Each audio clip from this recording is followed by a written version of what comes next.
কখনো বিসিএস পরীক্ষায় দেননি গায়ক তাহসান, বসেননি কোনো ভাইবাতেও।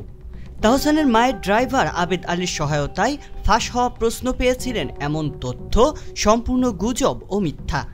সম্প্রতি বিসিএস সহ ৩০টি নিয়োগ পরীক্ষার প্রশ্ন ফাঁসের এক ঘটনায় গ্রেপ্তার হয় ১৭ জন।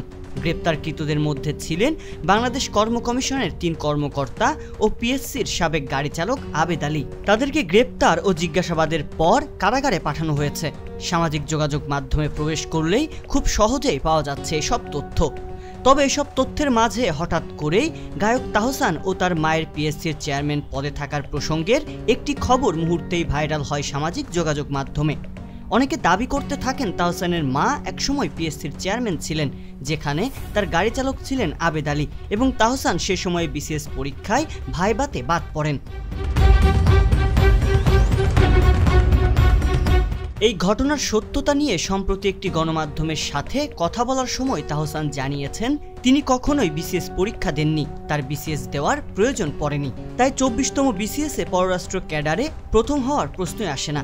এছাড়া প্রশ্ন ফাঁসে গ্রেপ্তার হওয়া ড্রাইভার আবেদ আলী তাহসানের মা জিনাতুন্নেসার গাড়ি চালক ছিলেন প্রসঙ্গে বলেছেন, এখানে একটা ভুল হচ্ছে।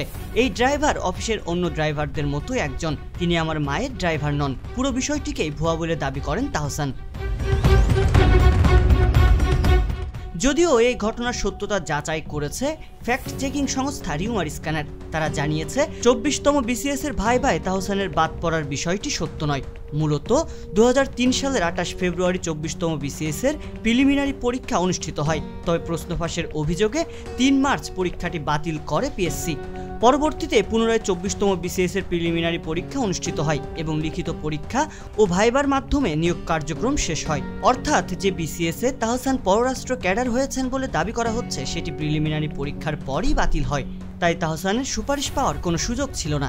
তাছাড়া ২৪তম বিসিএস এ ভাইবা একবারে অনুষ্ঠিত হয়েছিল, ফলে পুনরায় ভাইবায় অংশগ্রহণের দাবিটিও অমূলক।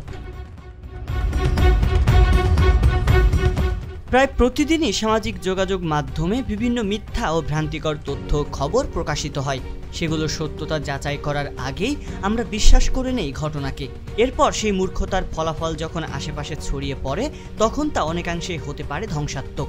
নিরপরাধ ব্যক্তিও হতে পারেন ভুক্তভোগী। ২০২৪ সালের প্রথম ৬ মাসে বাংলাদেশে সামাজিক যোগাযোগ মাধ্যম ও বিভিন্ন গণমাধ্যমে ছড়িয়ে পড়া ১৩৮০টি ভুল তথ্য বা গুজবের খবর শনাক্ত করেছে বাংলাদেশের ফ্যাক্টর চেকিং প্রতিষ্ঠান রিউমার স্ক্যানার।